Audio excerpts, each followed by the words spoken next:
नमस्कार, आप देख रहे हैं टीएनपी न्यूज। मैं हूं आपके साथ फौजिया। शुरुआत करेंगे उत्तर प्रदेश और उत्तराखंड की खबरों के साथ, जहां यूपी विधानसभा के शीतकालीन सत्र का आज चौथा और आखिरी दिन है।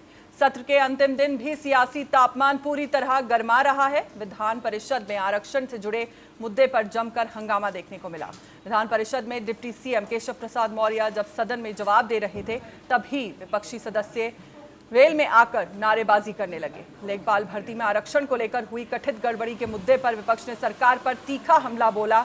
इस दौरान सत्ता पक्ष और विपक्ष के बीच जमकर गहमागहमी भी हुई। हंगामे के बीच डिप्टी सीएम केशव प्रसाद मौर्य ने विपक्ष को आड़े हाथों लेते हुए कहा कि सरकार पिछड़ों के हक से किसी भी तरह का खिलवाड़ नहीं होने देगी।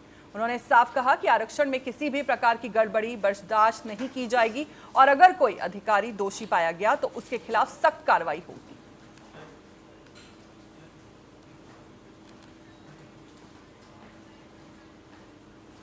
यूपी की राजनीति में जाति के नाम पर वार पलटवार का दौर तो हमेशा चलता रहता है। टिकट से लेकर पार्टियों में पद भी जाति के आधार पर देने की तो परंपरा ही है। ऐसे में जब किसी दल में एक जाति के विधायकों की गोलबंदी होती है तो माहौल गर्मा जाता है। कुछ समय पहले लखनऊ में राजपूत विधायकों ने कुटुंब के नाम से बैठक की थी।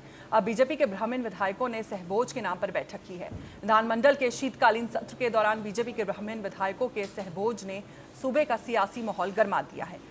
कुशीनगर से बीजेपी विधायक पीएन पाठक के आवास पर ब्राह्मण विधायकों की बैठक हुई है। इस बैठक में 32 विधायक शामिल हुए। सरकार और संगठन में बदलाव के इस दौर में लोग इस बैठक के सियासी मायने तलाशने में जुटे हैं। बैठक की कई तस्वीरें वायरल हो रही हैं।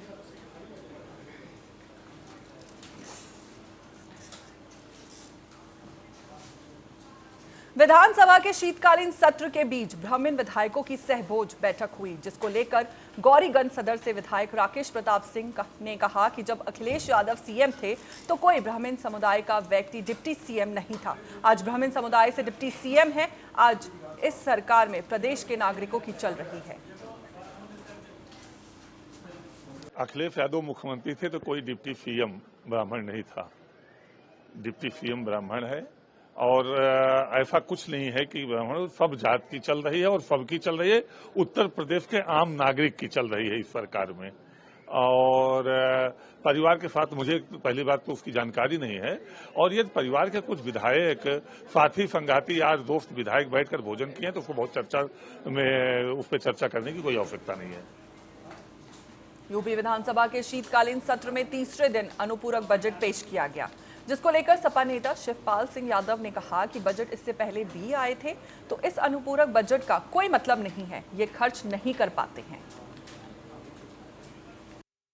के बजट इससे पहले भी आए, भारी भरकम बजट आए, तो इस अनुपूरक बजट का कोई मतलब नहीं है, खर्च कर नहीं पा रहे तो फिर क्यों लाते हैं।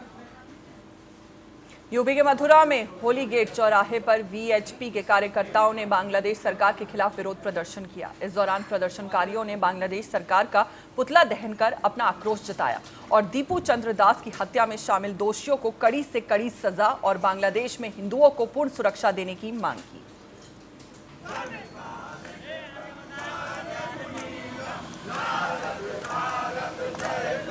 इसमें एक निर्दोष हिंदू की जिस तरीके से नृशंस हत्याकांड हुआ है, ऐसा पूर्व में कभी देखने को नहीं मिला है। इस घटना से एक बात तय है कि मुस्लिम आतंकवाद जो आतंकवाद के रूप में पूरे विश्व में फैल रहा है, उनका एकमात्र ध्येय और एकमात्र टारगेट केवल हिंदू है। तो हमने आज उसी क्रम में यहाँ पूरे देश में इस आतंकवाद के विरुद्ध में प्रदर्शन और पुतला दहन का कार्यक्रम किया है।